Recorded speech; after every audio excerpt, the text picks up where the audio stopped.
So, you're more than these physical bodies. We like to just let you sit with that for a minute. It's logical, isn't it, that you didn't just show up here? When you put your world in context, you have to acknowledge that there's a whole lot more going on than what is being fashioned from the physical human consciousness. So you are an eternal consciousness on a trajectory. And here you are, a part of that trajectory focused into this time-space reality, into this body. But the larger part of the consciousness that is the eternal you remains non-physically focused. Focused upon you, focused with you, right there with you in everything that you are doing. But the non-physical part of you, that eternal part of you, that solid, sure vibration of unconditional love. You got to say from your physical form out, oh, well, yeah, pretty easy to be unconditional when you're not here where the conditions are. Exactly. It is easy for us to remain unconditional when we're not all twirled up in the nitty-gritty of what you're all twirled up in. But that's what makes this the perfect recipe. The source energy part of you remains non-physically focused, aware of you, but solid in the vibration of all that is well. And as you are here in your physical body, exploring the contrast, in your exploration, in your deciphering, in your living and observing of it, you know what you don't want, which causes you to know what you do want. You are giving birth to constant new preferences. It's what the evolution of every species is about. So, as you are giving birth to these new rockets of desire, we call them that because they are vibrational, and from your point of view, you would see them go fast, you would see them exude out from you. Rockets of desire. So life just continues to call you further and further and further along your path. The question is, how sensitive are you to the vibration of that calling? And how really on your path are you? If you are in this moment loving someone, you're on your path. But if you're mad at them, you've stepped off into the weeds for a minute. And we know some of them are annoying.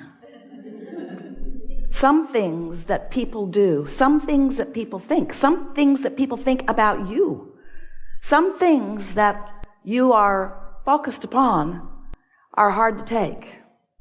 They don't feel good when you focus upon them. But we want you to leave this room fully understanding that the reason that they don't feel good when you focus upon them is because the larger part of you isn't focused upon them.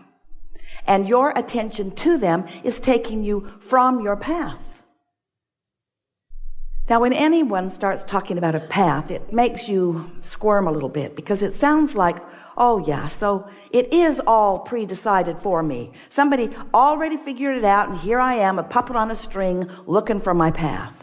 And we say, exactly. No, we don't say that. It's not like that at all. Here you are in your physical body, carving out your path. You're carving out the path. But yes, you had intentions when you came into this physical body that were the path that you were walking along when you made the decision to come here. You knew that you were worthy. And when you get off that path, you feel awful. You knew that you are valuable. And when you get off that path, you feel awful. You knew that this was going to be a wonderful experience. And when you get off that path, you feel awful. You knew that you are the creator of your own experience. And when you get off that path, you feel awful. You had all of these intentions, all of this knowing that you have amassed from life. And the source within you stands in complete knowledge of that path. So here you are in your physical body, making decisions, all kinds of spectacular, detailed decisions. And as you make those decisions in vibrational alignment, in other words, you can be or do or have anything that you want and feel wonderful as long as you're not mad at yourself while you're doing it. That's off your path. You can be or do or have anything, and the source that is within you will support you completely, and you will feel wonderful. Unless you're mad at someone else, unless you're condemning something else, unless you're looking right at what you do not want and making that a lifestyle of vibrational habit. And that's really what we're talking about. We're talking about the vibrational frequencies, or the thoughts, or the energy. These words are all dovetailing, that you are generating. There is a powerful law in this vibrational universe of which we are all a part. We are calling law of attraction. And what that law is, it is the manager of the vibrational frequencies of this universe. It's the manager of the thought vibration. It's really the manager of all vibrations. But in the context of this gathering, when you think a thought, law of attraction responds to the thought that you're thinking and brings you other thoughts that match it, other thoughts of same frequency. So when you focus upon the well-being of something, law of attraction will bring you more thoughts like it. When you focus upon the not well-being of something, law of attraction will bring you other thoughts like it. And as you focus there in those early stages of those easy thoughts, law of attraction will bring you more thoughts like that until eventually you will have a significant enough vibrational pattern or trajectory going with that thought that you might even say, I believe that. That's all a belief is. A belief is just a thought you keep thinking. That's all it is. In the early days of interacting with us, Esther argued with us about that. She would say to us, Abraham, but it's true. I know you don't think I should think about it, but it is a true thing. And therefore, doesn't it deserve some of my attention?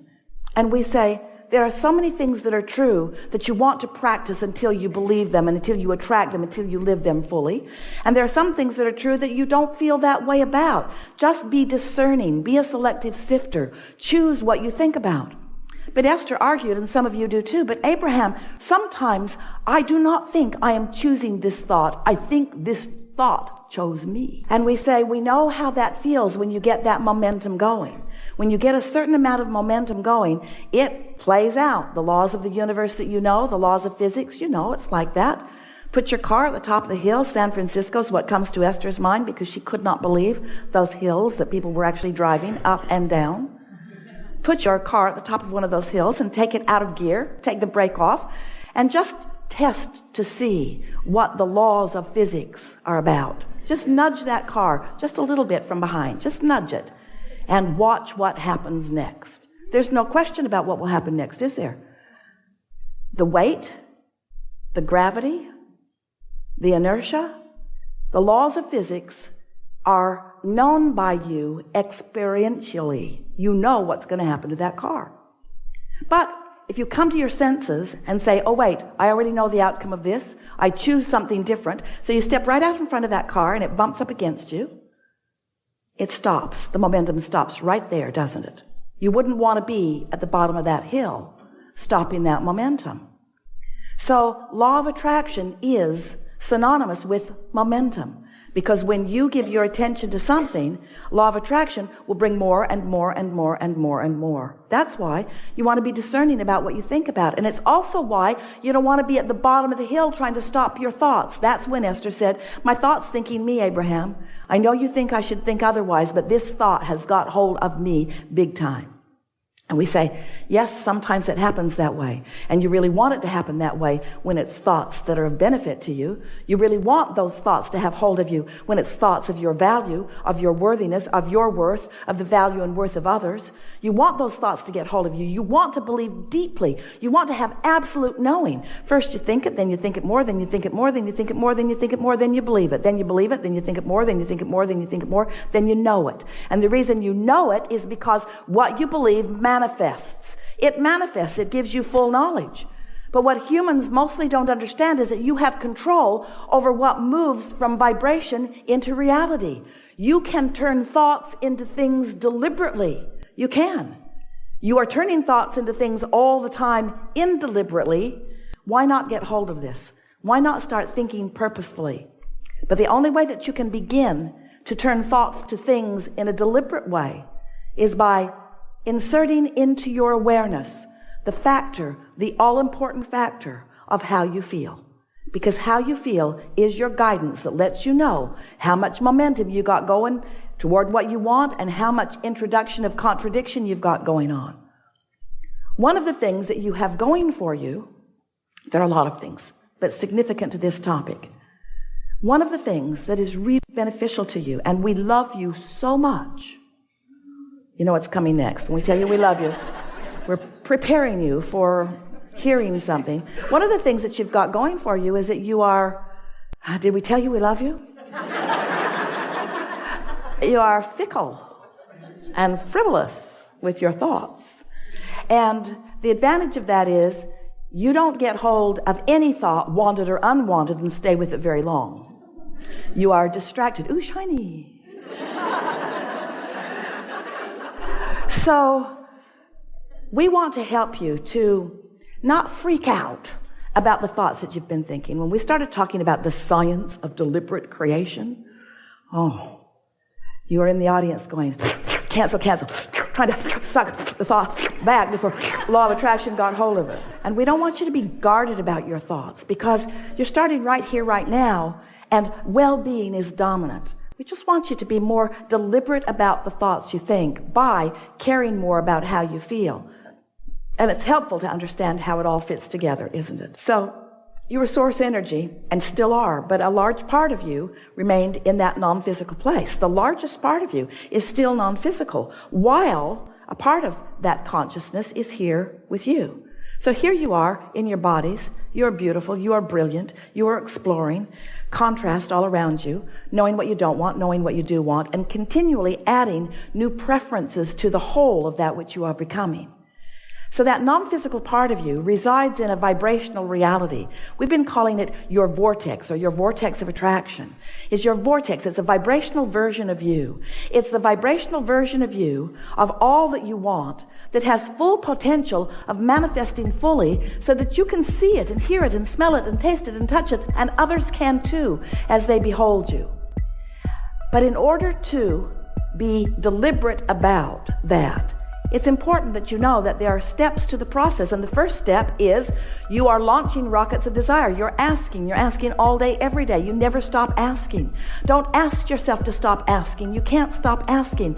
The trajectory that we are all on, the trajectory that you are most about, who you really are, why you're here, the environment that surrounds you, the details of the environment that surrounds you, all queued up in order to evoke from you new awarenesses of who you are and what you further want.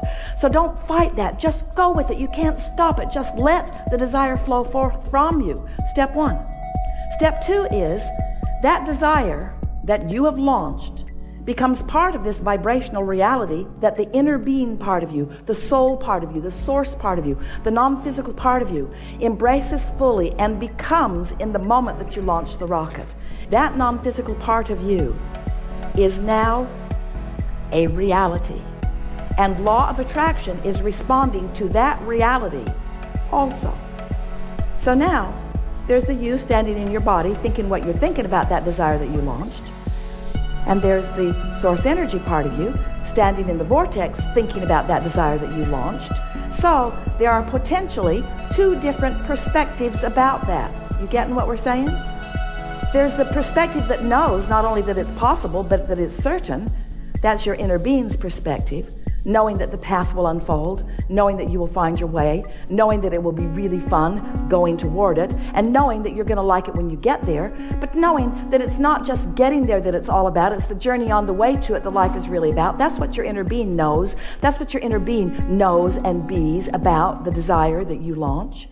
And here you are in your physical body, maybe not so much knowing so much of that. Because you're usually, if you're like most humans, noticing that what you want has not yet happened. So your awareness is upon where is it? Or how's it going to get here? When's it going to get here? Who's going to bring it? And how's it going to get here? How long is it going to take before it gets here? And why isn't it here yet? And how come that guy's got it and I don't have it yet? And so as you focus in those ways, you feel the uneasiness. You feel the discomfort. And sometimes you even say, I think I felt better before I wanted that thing that I do not have. And we want you to understand that you got to get over that. You got to get over that. You got to get over that. You just got to get over that because You're not ever going to stop launching desires, so you're always going to be creating the gap between what is manifested and what is in the process of being manifested.